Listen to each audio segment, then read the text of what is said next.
আসসালামু আলাইকুম। আজ আপনি শেয়ার করব চালতের আচার। এই আচারটা দেখতে শুধু সুন্দর না, খেতেও অনেক মজার। তাই প্রথমে আমি চালতাগুলোকে এভাবে কিউব করে কেটে নিয়েছি।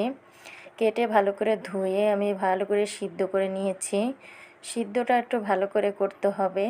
তারপর ঠান্ডা হয়ে গেলে ব্লেন্ডারের জারে আমি এভাবে পেস্ট করে নিয়েছি। এখন একটা কড়াইতে আমি মৌরি নিয়েছি আর জিরা নিয়েছি, রান্নার জিরা, সরিষার তেল, 2টা শুকনা মরিচ 3-4টা। এখন এগুলোকে একটু তেলে ভেজে তারপর আদা আর রসুন একসাথে পেস্ট করে ভালো করে ভেজে নিব আদা রসুনটা, যাতে আদা রসুনের গন্ধটা না থাকে। তারপরে 1 চামচ হলুদ গুঁড়া দিয়েছি। এখন আমি সেই চালতার পেস্টগুলো দিয়ে ভালো করে অনবরত নাড়তে থাকবো, যাতে কড়াইতে নিচে লেগে না যায়।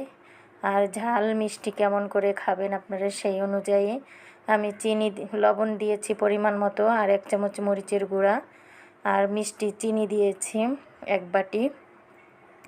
এখন আমি শেষ পর্যায়ে আমার বানানো ছিল পাঁচফোড়নের গুঁড়া, সেই গুঁড়াটাকে আমি ভাজা গুঁড়া দিয়েছি। চালতার আচারটা আমার রেডি হয়েছে। আমি একটা সার্ভিং ডিশে উঠিয়ে নিয়েছি। দেখতে পাচ্ছেন কতটা লোভনীয় হয়েছে, খেতেও অনেক মজার।